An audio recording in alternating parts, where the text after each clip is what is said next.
Yeah, I'll just one of the guttiest performances I've seen under the circumstances. You just look at the circumstances with senior night, with obviously every game's huge. In 9 days, we played three of the most physical teams in the country: at Iowa State, Houston, and Cincinnati. In 9 days with these guys. Then they find out they lose Javion. Then Los fouls out. We're playing with no point guard. Mox came in and did a good job, man. He helped, but the guts of Rivaldo, those guys are on the floor at the end, to find a way to win. We came out and got kind of punched in the face, and I think we gave up 14 points in the first 4.5, 5 minutes, and then we gave up 14 points the last 15. We settled back down. The belief in these guys, that they believe in what they're doing and winning, but it was just guts. Very, very good physical Cincinnati team. Those guys should be in the NCAA tournament. I mean, they're really, really good. And but just to find a way. I know I'll get asked about how the locker room was. I just got asked on radio. You asked me how was the locker room after the Houston game, and I said gutted. These guys are investing. They are so passionate about winning, and it was emotional in there just now with joy, with exhaustion. They laid it. I said before the game. I said, sometimes after a game, you say, God, if we could have got one more basket, one more stop, one more rebound, And I said before this game, I go, but tonight we're going to get one more stop. We're going to get one more rebound. We're going to get one more basket. And those guys just fought so hard with crazy circumstances. 9 days in a row, we just went. 9 days in a row against three of the most physical defenses in the country. And I couldn't be more happy for those guys. I'm just happy for them because they left it all on the floor tonight. You were going through the handshake line post-game, that embrace you had Waldo. Yeah. What that moment mean to you, and how was it? Man, I tell you, our relationship has come so far with Waldo. I mean, just to see him fight through some things. And I told him one time earlier when he was struggling, I said, you know what's crazy is you and I are a lot alike. Like we talk about it. Sometimes that's why we were clashing a little bit earlier. And he's just so passionate, and he wears his heart on his sleeve, and he does everything with his passion. And just see him to see him come from where he was, 16-9 tonight. He was emotional. I was emotional like after the game. Like I think he wants to get in the NCAA tournament so bad. Like it was something he knows is his last shot, and he knows what this game meant. He knows what this game meant, and that's why I just wanted to embrace him hard like a son. Porter, on top of all that, you mentioned Rivaldo, the ankle, all that. It's senior night. Latrey playing point guard. He hits the big corner three. Huge. Just what does that mean to see those two guys on senior night? It's their last. What scripts are made of. You're seniors playing a huge game with ramifications, and to make huge plays. I mean, to hit that big three off there. I mean, what a shot. And he came flying off loaded too. We've been really just talking about being shot ready, but to see those two make huge plays, and then Mox making some huge plays. When did that flip switch to start getting downhill and get to the free throw line, and then you mentioned the 9 days of scouting. How hard is it for those guys to still be to the line considering their legs?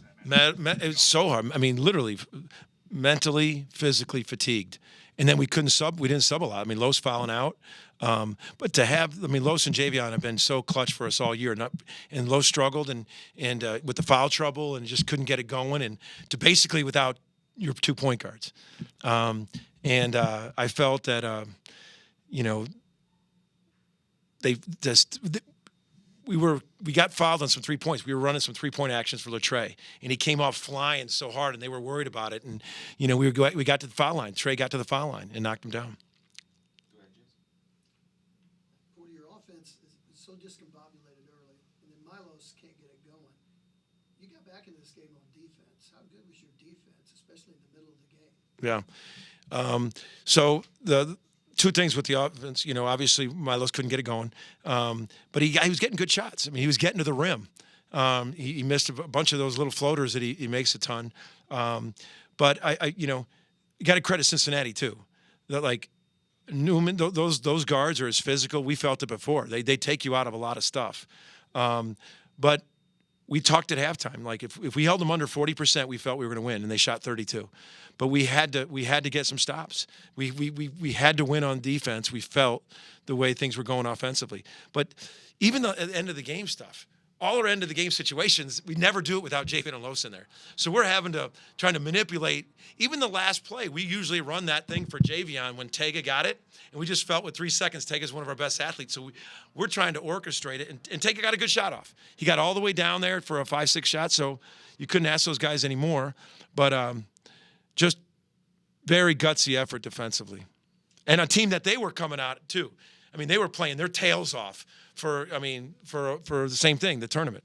Can I ask one more? Sure. The back shot, the shot with Trey, I didn't have a great angle, but it looked like you got a double pick for him or something? So it was a little action we do. Like, so we have a stack up top. So we set the up screen, and then we kind of fake like we're setting another one, and then he ghosts it to the corner, and then Sam cleans it up. And we were kind of faking a double, and then he peels out to the corner. So. Tom and Colton. You mentioned a couple of those three-pointers where Latrey got fouled. Can you recall seeing 4 3-point shooters get fouled in a 5-minute span, whatever it was? I don't know. I don't. He was coming off, and their defense was so aggressive trying to get through those screens. So when you're that aggressive the screens, and Trey was stopping right after the screen, sometimes your body weight comes flying in, and Trey did a great job of it. Who used to do that? I don't know what I'm referencing. Taylor Robinson did a great job of that. She'd come flying off a screen, and right after the screen, stop and shoot and get fouled a lot. And Trey was doing that. I just had a Taylor Robinson reference in my press conference. Why not, right? Why not? Given some of the games that you guys have struggled at the free throw line, how good was it to see you guys shoot so effectively? Yeah, it was big. And I think we missed 2 in a row one time, but Latrey hit some big ones. I mean, the 2 big ones to get it to 3, that's a difference maker because now they're probably, with the 3. So those were huge down the stretch. And Trey hit 2 in Cincinnati there. When did you know about Javion and you expect him to be back on Saturday? So it happened yesterday. I mean, crazy. You were just, you go very light. We were going to go, about 15, 20 minutes live on some offensive things in the game plan, 15, 20 minutes live on defense to go in the game plans. Then there's a lot of walkthrough, a lot of shooting. But you got, because you took the day before physically off, Sunday after the Houston game, how physical that was. So Monday you had to get a little work in, and it was just kind of a freak thing on his shoulder. And we were waiting and seeing today, because the X-rays turned out negative. Everyone thought it was, and it just was sore in the morning from, and he couldn't have a range of motion. So, we weren't going to push it if he'd have no range of motion. So, and so we'll know more. I think it's day to day. So we'll see. I mean, everything structurally fine. There's nothing in the X-rays. It's just getting that range of motion and strength back. Josh? Yeah, Porter, you talked about the 20-win benchmark yesterday. Do you feel in control? You guys talked about the 20 bench. Yeah. But I bet. Do you feel like at this point, no matter what happens the rest of the way, you guys have done enough to punch your ticket? You should be. Oh, absolutely. No doubt. No doubt. Okay. Mason. Porter, you brought up Mox. How big was that stretch of straight to keep you afloat? Yeah, he got fouled on a 3, and then he went downhill and he shot faked. That was a veteran move. I thought he was about to do it, and everybody went flying, and he reverse pivot and a nice shot. Just to be able to have the moxie to do that, in that moment, after not playing all year. A lot, but he's been through a lot. He's older, and that's kind of the reason why we wanted to. We were just talking about one of the things we took Mox, to have a third point guard, and Javion Los hasn't been hurt all year, and then literally right when we were talking about that, Javion goes down, and I thought he did some good things. He's got 7 key points in it for us. Keep it in that. We'll go to the back left. You talked about the NCAA tournament. How much have you talked with the guys in there about it? They were just talking about it. Yeah, they were excited about it. They know how important each game was. They know where we were at. We had to get another big win against a really good team. It's probably a quad 2 win. No, we know. We feel we can go to Texas now. And these guys are fired up. They were talking about that more than they were talking about the other. I mean, I think they know. They know we're just trying to stack some wins now. But I think we're in good shape. Any additional questions for Coach? All right.